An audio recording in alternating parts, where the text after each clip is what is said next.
Bismillahirrahmanirrahim.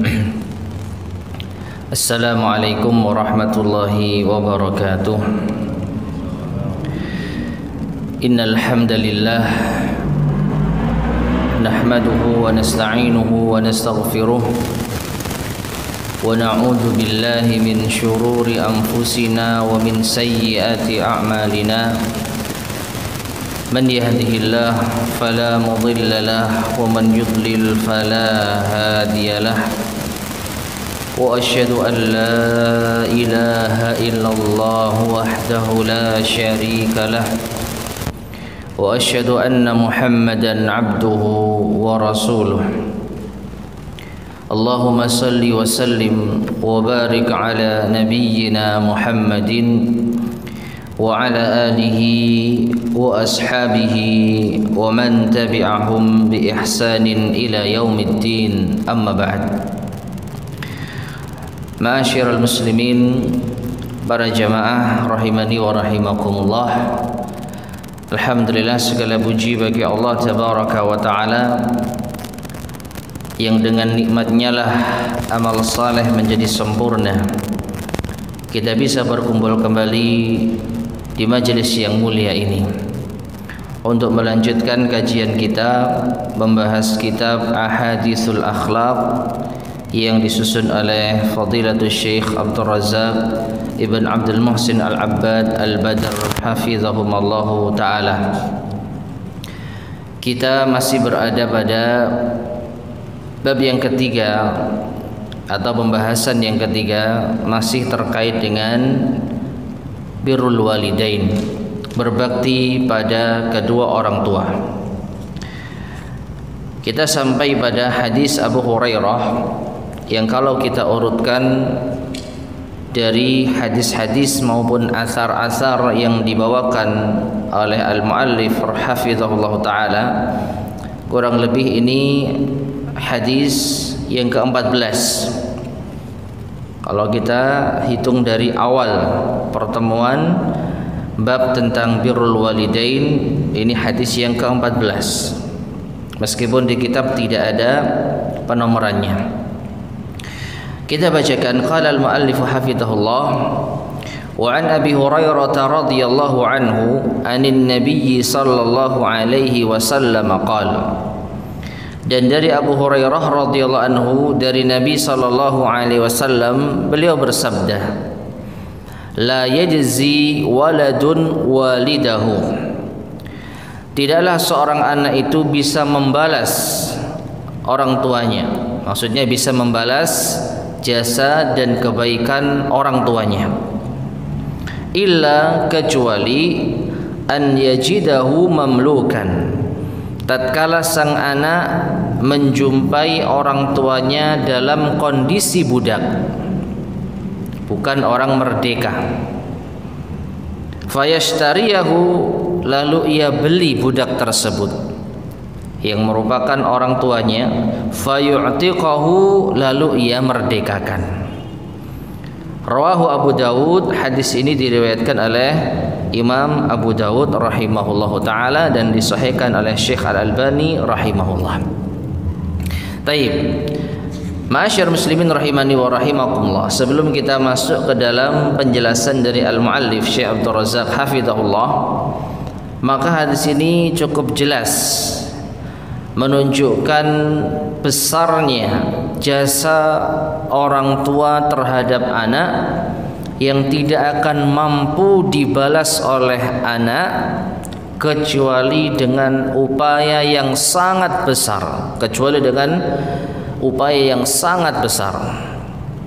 ya, yang mungkin bagi sebagian kita atau kebanyakan kita tidak akan mungkin bisa melakukan upaya itu. Apa itu? Memiliki orang tua budak, ya, memiliki orang tua budak. Lalu setelah itu kita beli, lalu setelah itu kita merdekakan. Nah, ini siapa di antara kita yang pernah menjumpai orang tuanya itu budak? Ya, semua kita yang di sini atau kebanyakan manusia di bumi ini tidak akan menjumpai orang tuanya dalam kondisi budak. Kalaupun menjumpai orang tuanya dalam kondisi budak, belum tentu ia mampu memerdekakan. Ya kalau dijual sama tuannya.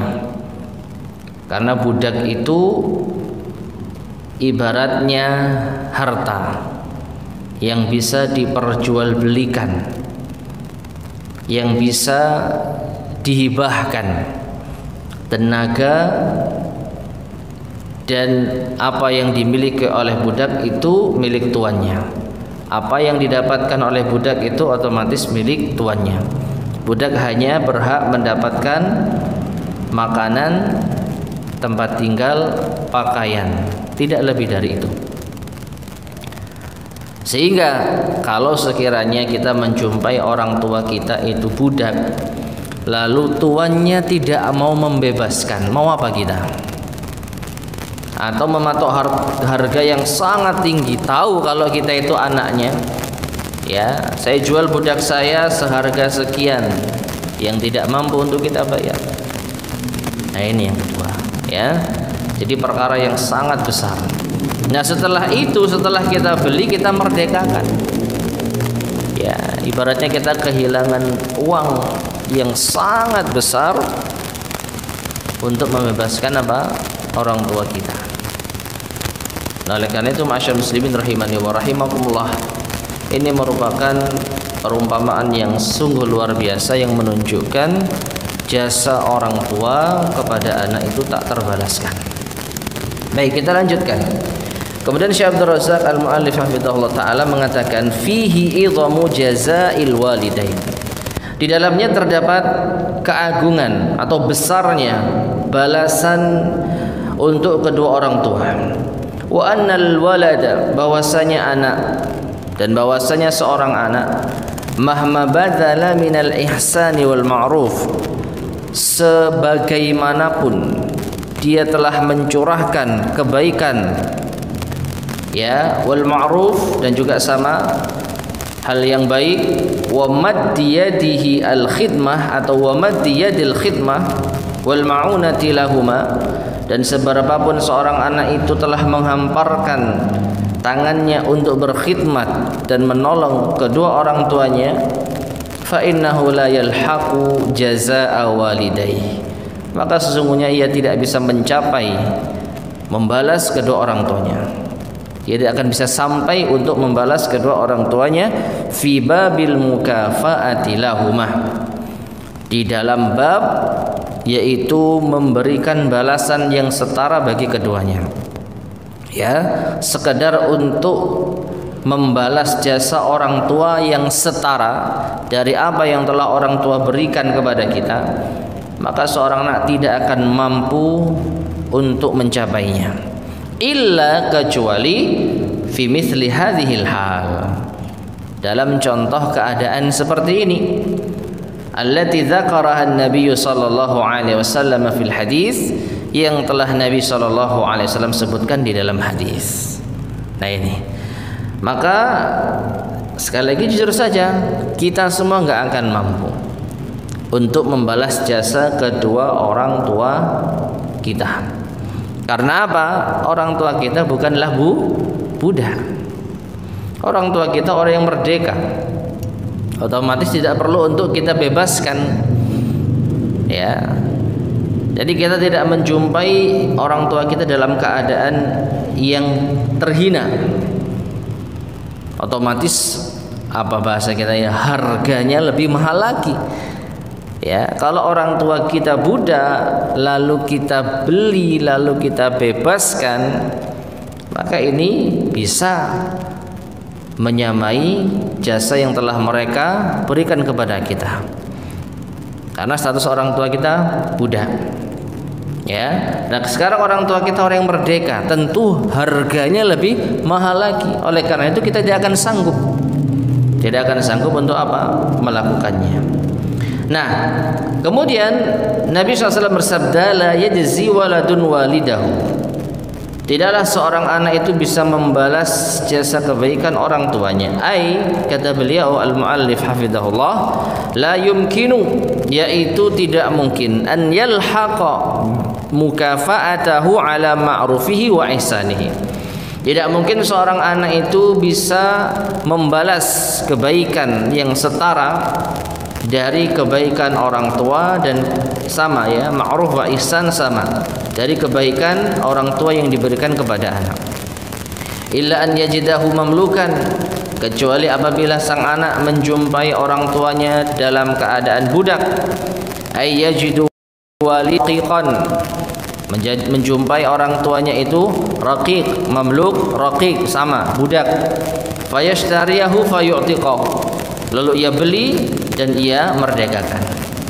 Ay yashtariyahu bimalihi wa yu'tiquhu, yashtarihi bimalihi wa yu'tiquhu, ia beli dengan hartanya lalu ia bebaskan. Fa fi mithli hadhil halah, maka semisal perumpamaan ini atau keadaan semisal ini, wa hiya syira'ul walidi wa i'taquhu, yaitu membeli orang tua. Membeli orang tua maksudnya membeli orang tua dalam keadaan budak dan membebaskannya, yalhaqu jazaahu, baru bisa membalas jasa orang tua. Wa masiwa dzalik, adapun selain itu, fa innahu mahma qaddama minal ma'ruf, maka sebagaimanapun ya seorang anak itu melakukan kebaikan liwalidihi, untuk orang tuanya, la yalhaqu jazaahu, maka dia tidak akan bisa mencapai yaitu kesamaan di dalam membalas jasa orang tua. Nah ini ya, jadi satu-satunya hal yang bisa kita lakukan untuk bisa menyamai jasa orang tua, ya hadis ini saja, dalam kondisi ini saja. Selain itu nggak bisa. Mau kita belikan rumah, mau kita fasilitasi kehidupan semewah apapun, mau kita layani sebaik apapun, nggak bisa kita menyamai kebaikan orang tua kita yang telah diberikan kepada kita. Ya, maka ini menunjukkan jemaah sekalian rahimani wa rahimakumullah, kebaikan orang tua itu tak terbalaskan. Itu kesimpulannya. Ya, jasa orang tua terhadap anak itu tak terbalaskan. Makanya di dalam Islam, durhaka kepada kedua orang tua termasuk dosa besar. Bagaimana mungkin kita durhaka kepada orang yang tidak bisa kita balas kebaikannya? Ya, orang yang tidak bisa kita balas kebaikannya lalu kita durhakai, maka ini hal yang tidak masuk akal kalau kita benar-benar cermati secara logika. Ada orang yang begitu baik kepada kita, tapi kita nggak akan mungkin bisa membalas kebaikannya, lalu kita durhakai, lalu kita berbuat jahat kepadanya. Apakah masuk akal? Nggak masuk akal. Tapi kenapa ke orang tua kita durhakai? Nah seperti itu.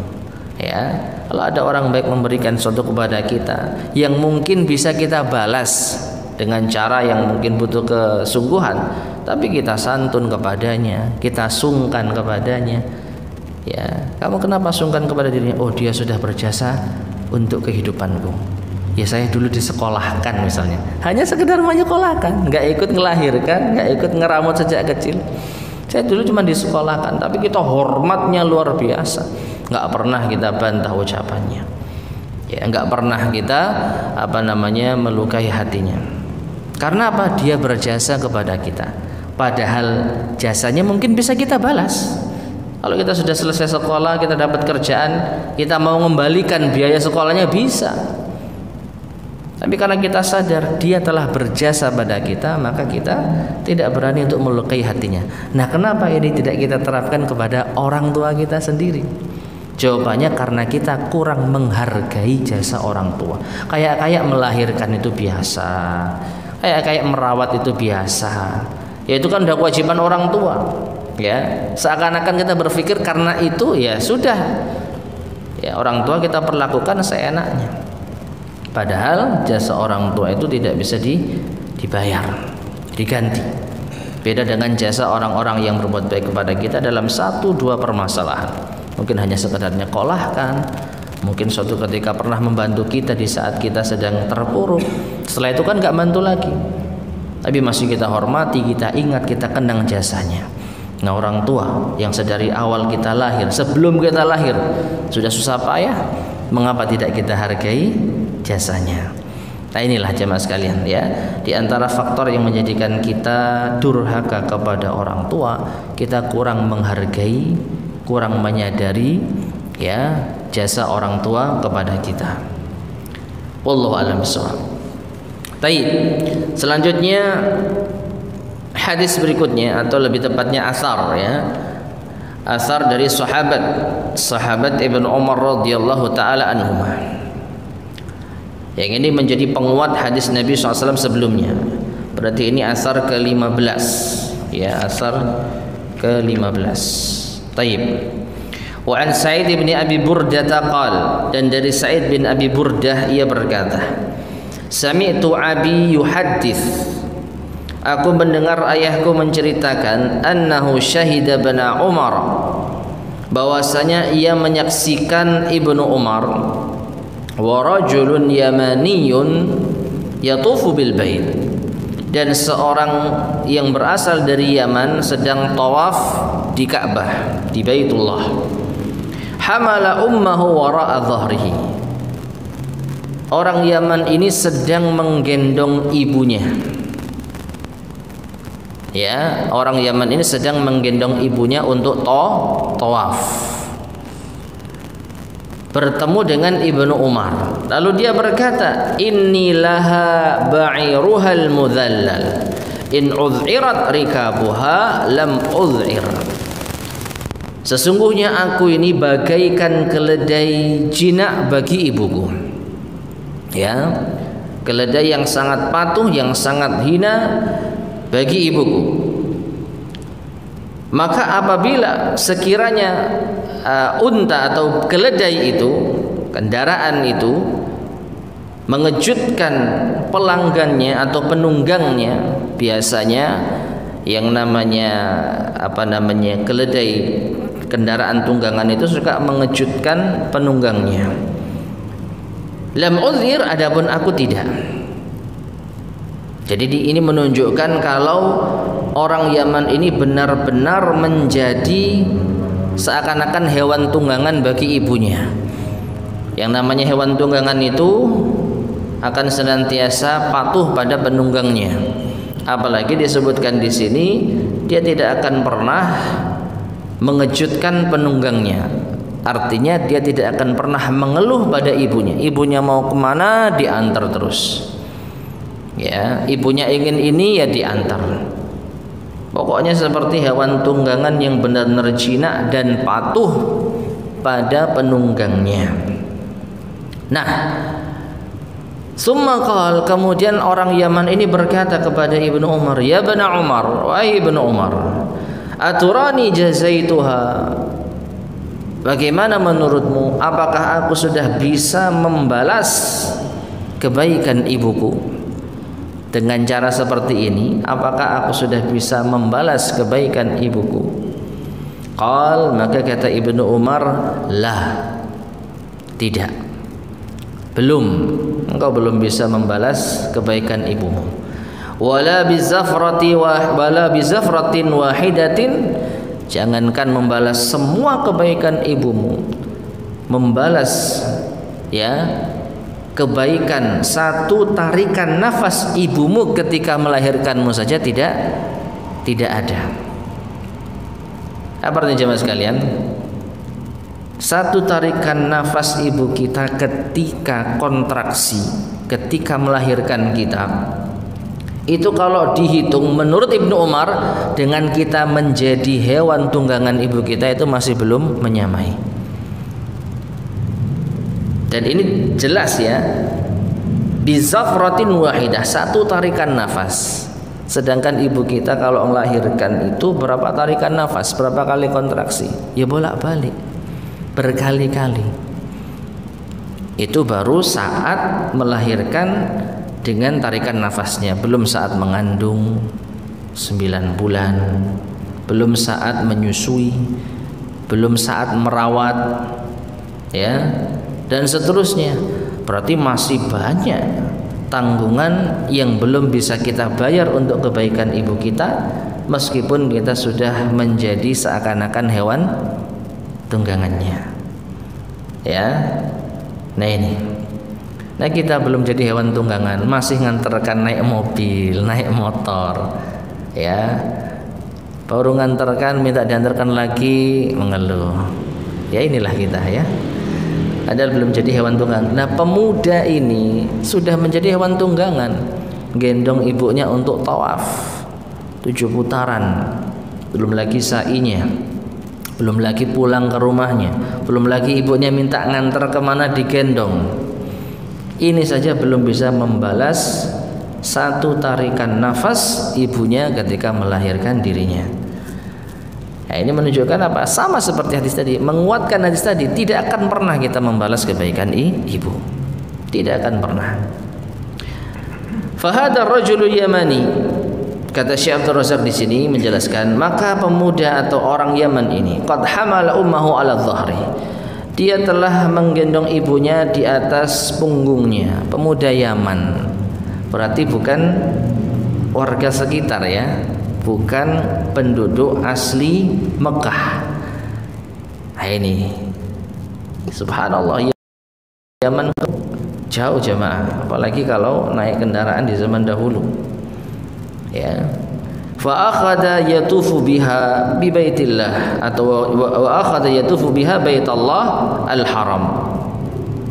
Lalu dia gendong tawaf bersamanya di Baitullah al-Haram di Mekah. Li'annaha ajizatun la tastati'ul masya, karena ibunya seorang yang lemah, tidak mampu berjalan ala qadamaiha, di atas kakinya. Ya. Kalau dulu ya harus digendong, kalau sekarang enak ada kursi roda, bahkan lebih keren lagi ada apa, kursi kontrol gitu, ya. Kalau mobil kontrol ya, kalau mobil kan mobil kontrol, ini kursi yang bisa jalan sendiri itu, kursi roda elektrik, ya. Nah ini kalau dulu harus gendong. Nah, wa yaqul, lalu orang Yamani berkata, innilaha ba'iruhal muzallal in uz'irat rikabuha lam uz'ir. Yang intinya bait ini menunjukkan dia itu benar-benar menghinakan diri di hadapan ibunya. Pokoknya seperti hewan tunggangan lah, mau kemana pun diantar, tidak akan pernah mengeluh, tidak akan pernah ngamuk, tidak akan pernah protes. Hewan tunggangan itu kadangkala ya ngamuk dia, misalnya nggak dikasih makan, bisa jadi gondok, nggak mau berangkat dia. Kalau dia ndak, orang Yaman ini merasa saya ini sudah pokoknya hewan tunggangan yang patuh, tidak akan pernah berontak dan lain sebagainya.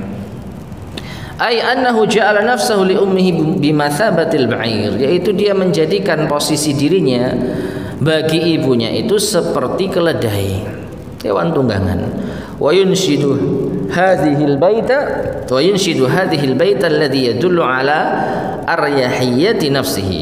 Lalu dia menyenandungkan bait ini yang menunjukkan betapa ia menghinakan dirinya. Wa tayyibi khatirihi bihadzal amalil jalil, dan dia merasa perasaannya baik-baik saja. Artinya dia meskipun memposisikan diri seperti kendaraan ibunya, dia tidak merasa terhina, dia merasa nyaman, tidak mengeluh sama sekali. Ya, untuk mengerjakan amal yang mulia ini, alladzi yaqumu bih, yang ia kerjakan. Fa huwa yaqumu bihadzal amali bi ghayatin minar rahati wal uns. Maka dia tatkala mengerjakan amalan ini, menggendong ibunya dalam kondisi menggendong ibunya saat tawaf, ya, ini menunjukkan dirinya itu apa? Bi ghayatin minar rah, berada di puncak ketentraman wal uns, dan kenyamanan. Ya, Masya Allah, sekali lagi sangat berbeda dengan kita. Pemuda Yaman ini gendong orang tuanya untuk tawaf, itu justru merasa nyaman, tentram, tidak ada keluhan sama sekali. Ya, Waqad 'abbara bihadzal baiti 'amma fi qalbihi min hirsin 'ala khidmati ummihi, dan sungguh dia telah mengungkapkan dengan bait ini atas apa yang menunjukkan di dalam hatinya semangat antusias untuk berkhidmat kepada ibunya. Wa 'an i'tizazihi wa farhihi wa sururihi bidzalik, sekaligus dia merasa mulia, dia merasa bahagia, dia merasa gembira. Ya. Nah, sekali lagi beda dengan kita. Baru nganter sekali itu pun naik kendaraan kita sudah minta upah. Ya, kita sudah minta balasan.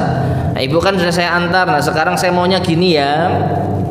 Nah, baru nganter sekali itu pun naik mobil atau naik kendaraan. Ya. Itu pun ketika menunggu kita mengeluh, kok lama sih, Bu?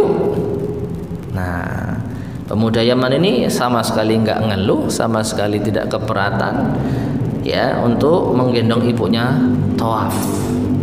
Itu pun dia tidak merasa merasa rendah, justru merasa bahagia, merasa mulia, merasa gembira.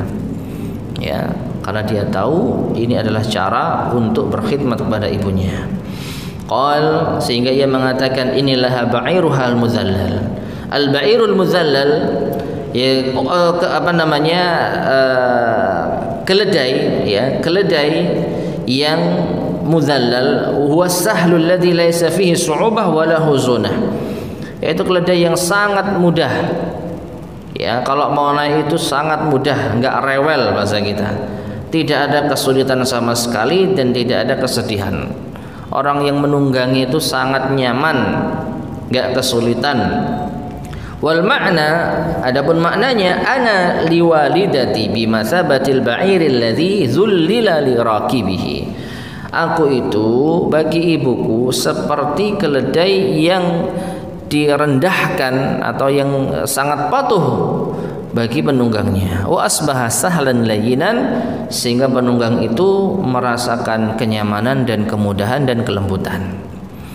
In uz'irat rikabuha, adapun makna dari in uz'irat rikabuha ay in khafat rikabaha wa syaradat lam uz'ir, yaitu ketika penunggangnya biasanya itu sama kendaraan hewan tunggangannya itu kadang-kadang terkejut, kadang-kadang mengeluh ya.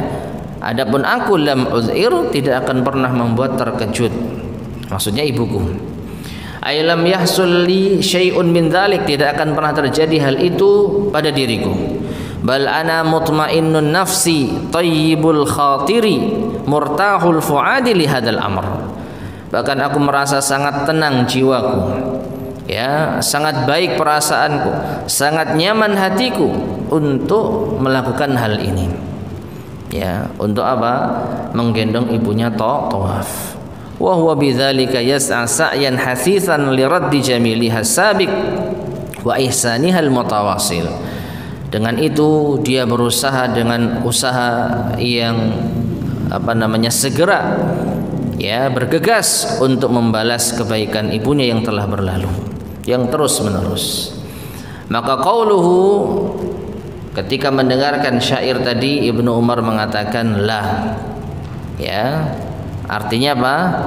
Mahma bazalal ibnu minal khidmati liwalidayhi, seberapapun seorang anak itu mencurahkan pelayanan bagi kedua orang tuanya, wa mahma qaddama lahuma minal musa'adati, dan seberapapun sang anak memberikan bantuan kepada kedua orang tuanya, fala yumkinu an yalhaqa jazaa'ahuma wa ma'rufahuma al-'azima, maka tidak mungkin dia bisa membalas kebaikannya sama sekali.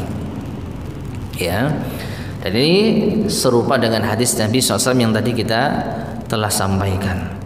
Tidak akan mungkin bisa membalas kebaikan yaitu ibunya. Qauluhu, adapun sabda atau ucapan Ibnu Umar, wala bizafratin wahidatin, tidak bisa membalas kebaikan ibunya meskipun hanya untuk membayar satu tarikan nafas. Yaitu anna hadza, bahwasanya upaya ini apa itu? Menggendong ibunya tawaf dengan gendongan yang nyaman, tidak mengeluh sama sekali. Ingat ya, bukan asal gendong, cepet-cepetan wis ndang mari ndang wis, bukan. Ya, ngendongnya sangat nyaman. Kapan ibu mau berangkat, kapan ibu mau istirahat, kapan ibu mau berhenti, kapan ibu minta dipercepat, kapan ibu minta lambat. Benar-benar seperti hewan tunggangan yang patuh, gak rewel blas. Nah, bahasa kita seperti itu ya.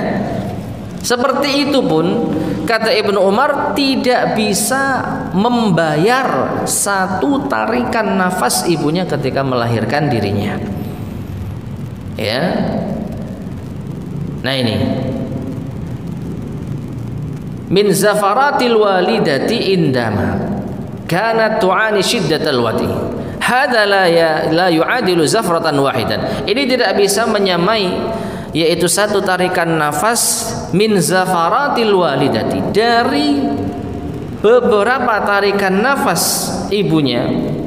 Ya, sekali lagi ketika kontraksi ngejen untuk melahirkan itu bukan cuma sekali narik nafas, berkali-kali.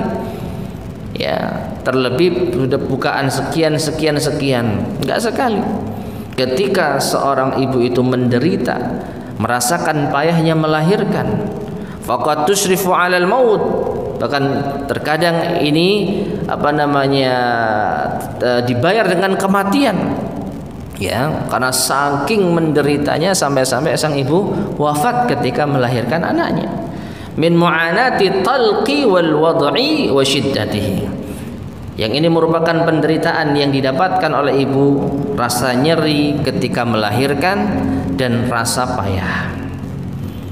Ya, sekali lagi, menggendong ibu dengan nyaman ketika tawaf belum bisa membayar satu tarikan nafasnya.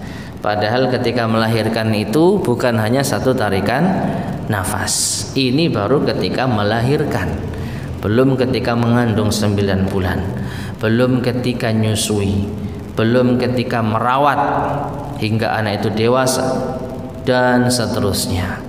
Ya, berarti intinya apa? Ya nggak bisa dibayar kebaikan ibu dengan cara apapun seorang anak itu merendahkan diri di hadapan ibunya.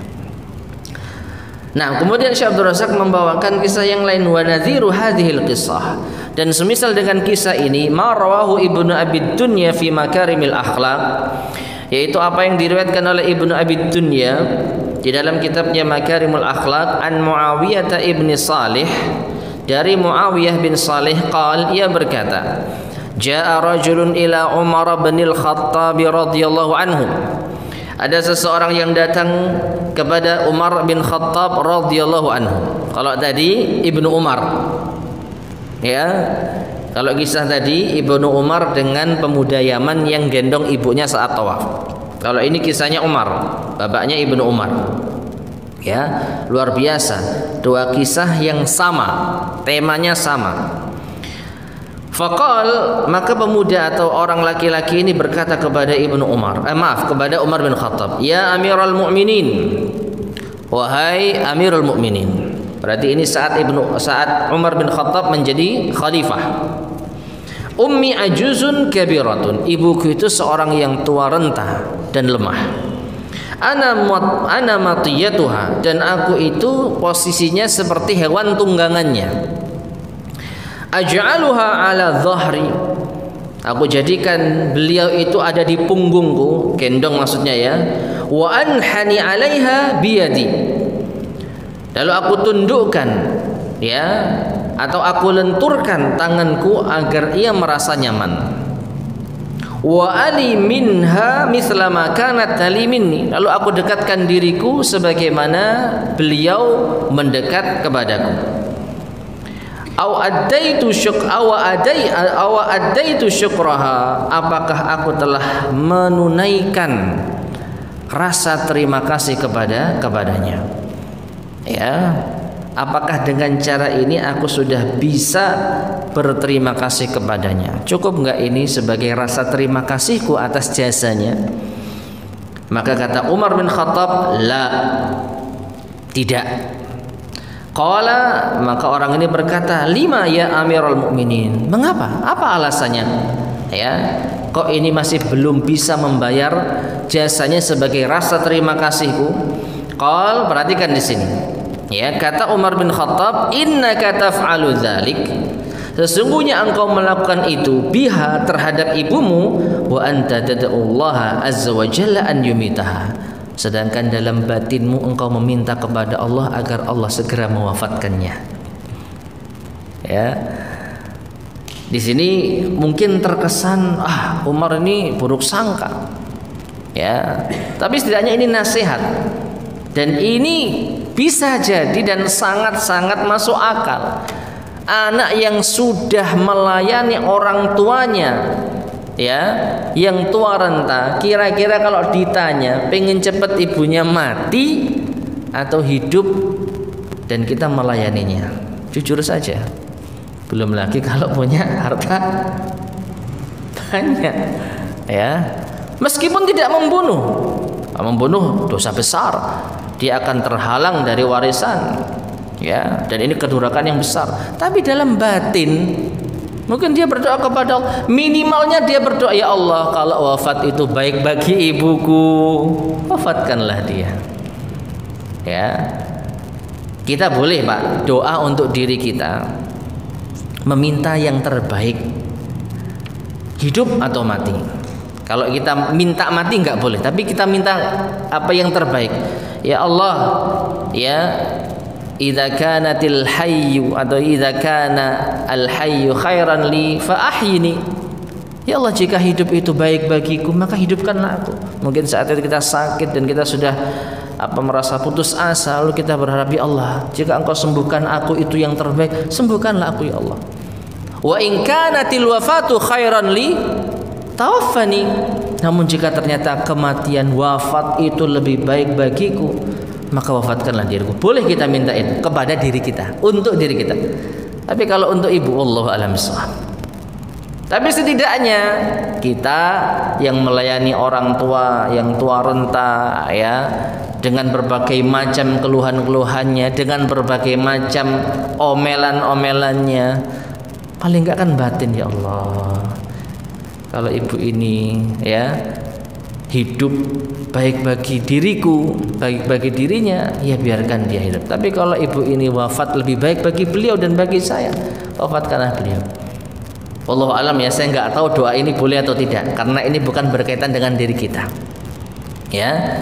Namun setidaknya pasti adalah anak yang kerepotan untuk merawat orang tuanya, batin seperti itu. Makanya Umar mengatakan, ya kamu gendong ibumu, tapi tetap aja dalam hatimu pingin agar Allah segera menyudahi ini. Selesai tugasku, akhirnya bisa istirahat, nggak ngerawat ibu. Ya, gimana ibu meninggal dunia? Ya, ini takdir Allah Subhanahu Wa Taala. Namun sekarang saya bisa lebih tenang, bisa lebih nyaman dan sebagainya. Nah, ini menunjukkan, ya, intinya kita tidak sepenuhnya benar-benar berkhidmat kepada ibu itu murni. Tetap mengharapkan semoga penderitaan ini segera berakhir. Ya, semoga khidmat saya ini nggak lama-lama. Nah ini kata Umar bin Khattab. Wa kanat, sedangkan ibumu, perhatikan, taf'alu dzalik, melakukan itu apa? Mengalami kepayahan ketika merawat dirimu, sejak mengandung, melahirkan, nyusui, ngerawat, membesarkan. Wahya tad'ullah azza wa jalla an yutila umraka.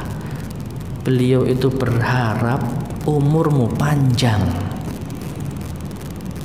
Kamu ngerawat ibumu pengen cepat ibumu mati, ibumu ngerawat kamu pengen kamu tetap hidup.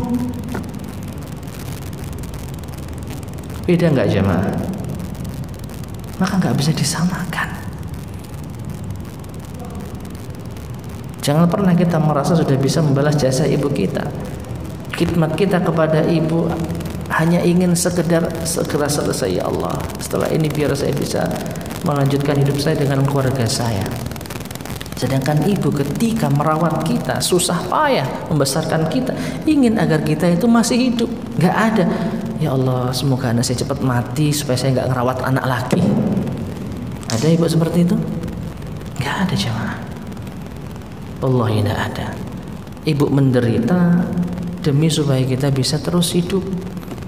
Sedangkan kita menderita merawat ibu, ada harapan segera berakhir. Dang marin, dang uwis. Setelah itu kita bisa melanjutkan hidup bersama keluarga kita. Ibu kita sudah kita lupakan. Ya, kata beliau Syekh Abdul Razak hafizahullah, fa farqun bainal khidmatain, maka sungguh berbeda antara dua khidmah ini. Khidmah anak kepada ibunya yang tua renta dengan khidmah ibu kepada anak kandungnya. Wa mahma qaddama al-ibnu fala yumkinu an yasila ila ma qasadhu al-walidah. Maka sebagaimanapun seorang anak melakukan sesuatu untuk ibunya, maka tidak mungkin dia bisa mencapai apa yang dilakukan oleh ibunya, inayatan biwaladiha, sebagai bentuk perhatian kepada anaknya. Wa hiya tuhsinu ilaihi, seorang ibu itu sangat baik pada anaknya, wa ta'tifu alaihi, sangat sayang padanya, wa tatamanna an ya'isha al-umra at-tawil, berharap anaknya punya umur yang panjang, wa tat'abu li ajlihi, rela lelah untuk anaknya, wa tashar li sahrihi, rela untuk begadang, ya, tidak tidur karena anaknya juga enggak tidur.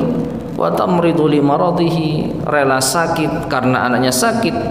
Wa kam min marratin saharat li ta'bi waladiha wa alamihi aw li ju'ihi. Betapa banyak seorang ibu yang rela tidak tidur begadang karena anaknya yang capek, rewel misalnya, atau anaknya sakit, anaknya lapar. Ya, beda sama kita, ibu kita lapar, mana kita tahu, ya, mana kita tahu. Tapi kalau kita lapar saat kecil, kita menangis, maka ibu kita rela untuk apa? Tidak tidur. Fa kaifa yaliqu bihi idza kabura atau idza kabira an yansa hadzal ma'rufa kullah. Maka bagaimana layaknya hal semacam ini apabila sang anak sudah besar lalu dia melupakan kebaikan ibu seluruhnya. Ya, itu tadi yang saya sampaikan jemaah sekalian. Terkadang anak durhaka itu ya karena tidak menghargai, tidak merenungi apa yang telah ibu perbuat kepada kita. Setidaknya kalau dia sudah menjadi ibu atau menjadi bapak baru sadar, ya Allah, tiba ngeramut anak koyok nini gitu kok saya. Ini banyak kita jumpai, ya, seorang anak yang akhirnya sadar kalau dirinya itu banyak berdosa pada orang tuanya ketika dia sudah jadi orang tua. Ya alhamdulillah setidaknya sadar. Tapi kalau sampai nggak sadar meskipun dia sudah jadi orang tua, maka ini luar biasa, ya. Sudah ada belum? Kurang 3 menit. Taib. Wa ala kullin, apapun itu, fa innal walada, maka seorang anak sesungguhnya la yalhaqu jazaa'a walidatihi, tidak mampu untuk membalas kebaikan ibunya, mahma qaddama laha, apapun yang telah ia perbuat. Wala ya'ni hadza, tapi ini tidak berarti an yatarakha 'anil birri wal ihsan, seorang anak mengundurkan kebaikan untuk orang tuanya. Artinya jangan sampai kita berpikiran, oh kalau kita nggak bisa, ya, membayar kebaikan orang tua, ya sudah sekalian aja durhaka gitu, ya. Kan nggak bisa. Ngapain saya berusaha? Toh saya tidak bisa menyamai kebaikan ibu atau ayah saya. Ya sudah, saya sekalian aja, ya, nggak berbuat baik. Ya bukan berarti seperti itu. Ya, ini cara berpikir yang salah. Ya, cara berpikir yang ngawur. Bal hadza yastalzimu jiddan wa ijtihadan wa badlan. Bahkan ini melazimkan seorang anak untuk bersungguh-sungguh serius mencurahkan likulli ma yastati'uhu alwaladu min khidmatin wa ihsan. Ya, untuk berupaya seorang anak itu semampunya apa-apa yang bisa menjadikan dia berkhidmat dan berbuat baik, wa lutfin wa rifqin, dan berbuat apa? Lembut, ila ghairi dzalik min anwa'il bir, dan yang lainnya berupa berbagai macam kebaikan-kebaikan allati amarallahu tabaraka wa ta'ala biha, yang Allah perintahkan dengannya. Wa da'a ilaiha tujahal walidain, dan Allah juga perintahkan, ya, menyeru kepada hal ini, ya, bagi seorang anak untuk kedua orang tuanya. Nah, intinya masyarakat muslimin rahimani wa rahimakumullah, hadis Nabi SAW, asar Ibnu Umar dan Umar bin Khattab, yang menunjukkan kita nggak akan mungkin bisa membalas jasa orang tua, bukan berarti ya kita nyerah, bukan berarti kita mengendurkan diri, tapi justru kita semangat semampu kita. Nanti Allah Subhanahu wa taala yang apa? Yang membalasnya sesuai dengan apa yang telah kita upayakan. Allahu a'lam bishawab. Baik.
Bismillahirrahmanirrahim. Ma'asyiral muslimin rahimani wa rahimakumullah. Itu adalah akhir dari penjelasan asar yang ke-15, asar Ibnu Umar, sekaligus ada tambahan dari Umar bin Khattab radhiyallahu taala anhuma yang menunjukkan sekali lagi bahwasanya seorang anak tidak akan mungkin bisa membalas jasa orang tuanya. Maka ini menunjukkan kepada kita sebagai anak untuk tidak berhitungan dengan orang tuanya. Karena apapun yang mau kita perbuat kepada orang tua kita sama sekali belum bisa membalas jasa kedua orang tua kita. Wallahu taala alam shawab. Adapun berikutnya asar yang baru yang ke-16, mungkin kita lanjutkan insyaallah pada kesempatan berikutnya biidznillah subhanahu wa taala. Sehingga mungkin kita cukupkan sekian kajian kita di malam hari ini. Sebelum kita akhiri, mungkin ada yang mau disampaikan, tafadhal silahkan jika ada. Yeah. Assalamualaikum warahmatullahi wabarakatuh. Amin amin ya rabbal alamin. Tanyakan, kalau orang tua sudah meninggal semuanya, kita sudah lakukan apa-apa, mungkin tinggal doa. Tapi kalau kita mempunyai kemungkinan kita sholat taubat tapi kedua orang tua. Baik. Ketika kedua orang tua sudah meninggal semua, sehingga kita tidak bisa berbakti dan membalas jasanya, lalu kita selain berdoa untuk kebaikan orang tua, bolehkah kita melakukan sholat taubat yang kita persembahkan untuk orang tua kita, begitu ya? Maka yang pertama, ma'asyar muslimin rahimani wa rahimakumullah, kita harus tahu dulu sholat taubat itu apa. Ada perbedaan pendapat di kalangan para ulama kita tentang sholat taubat. Ada yang mengatakan tidak ada sholat khusus namanya sholat taubat. Ada yang mengatakan ada, diambil dari suatu hadis. Apapun itu, ma'asyar muslimin rahimani wa rahimakumullah, kalau kita kembali kepada hadisnya yang saya ingat itu, barang siapa yang melakukan suatu kemaksiatan, dosa, lalu dia sholat 2 rakaat, nah ini, maka ini bisa menghapus kesalahannya. Nah, dipahami oleh sebagian para ulama, ya ini maksudnya sholat taubat.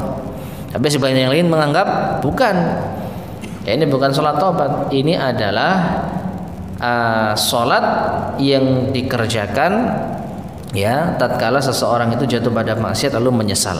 Ala kulli hal, yang jelas sholat ini tujuannya apa? Sholat ini tujuannya adalah sebagai bentuk penyesalan dari orang yang melakukan dosa. Nah, jika demikian maka wallahu a'lam bishawab, rasanya tidak pas kalau kita menghadiahkan khusus sholat taubat kepada orang tua. Dengan alasan apa? Yang pertama, sholat taubat ini katakanlah sah, sahih, maka dilakukan setelah kita menyesal dari perbuatan maksiat. Berarti ini tidak kita lakukan dalam kondisi normal. Kalau kita nggak melakukan dosa, ya nggak perlu sholat taubat. Tapi kalau kita jatuh pada dosa, astagfirullah, saya kemarin melakukan dosa, ingat lalu sholat, nah ini baru benar. Nah, sehingga masa kita mau menghadiahkan pahala untuk orang tua nunggu kita bermaksiat? Paham ya? Kita mau menghadiahkan pahala untuk orang kita kalau kita bermaksiat. Kalau kita jadi anak baik, nggak pernah bermaksiat, berarti nggak ngasih hadiah dong. Ya, jadi tata cara sholat taubat yang benar seperti itu yang sahih insyaallah. Sehingga kalau orang melakukan sholat taubat tapi tidak tidak habis melakukan suatu dosa, wallahu alam, ya ini tidak benar. Ya, sehingga wallahu alam bishawab, tidak tepat ya menurut saya kalau kita sholat taubat lalu dihadiahkan untuk orang tua kita. Cukup kita niatkan apapun kebaikan yang kita lakukan, semoga orang tua dapat pahalanya. Karena apa? Allah berfirman wala taziru waziratu wizra ukhra atau alaysa lil insani illa ma sa'a. Itu ayatnya. Dan tidaklah seorang manusia itu mendapatkan sesuatu kecuali atas usahanya, jerih payahnya. Lalu ditafsirkan oleh para ulama kita, anak itu diantara hasil jerih payah manusia. Jadi anak yang soleh, orang tua insya Allah akan dapat pahalanya. Itu otomatis, tanpa perlu diniatkan khusus. Ya, jadi mendoakan, kita beramal kebaikan, kita melakukan aktivitas keimanan, aktivitas amal soleh, itu insya Allah pahalanya akan masuk ke orang tua kita. Ya, jadi kalau kita lakukan salat khusus, salat taubat untuk dihadiahkan kepada orang tua, wallahu alam, saya rasa tidak tepat. Mungkin seperti itu. Oke. Taib, saya ingin sampaikan. Jika tidak, mungkin kita cukupkan. Semoga bermanfaat. Kurang lebihnya saya mohon maaf. Kita akhiri. Subhanakallahumma bihamdika asyhadu an la ilaha illa anta astaghfiruka wa atubu ilaik. Walhamdulillahirabbil alamin. Assalamualaikum warahmatullahi wabarakatuh.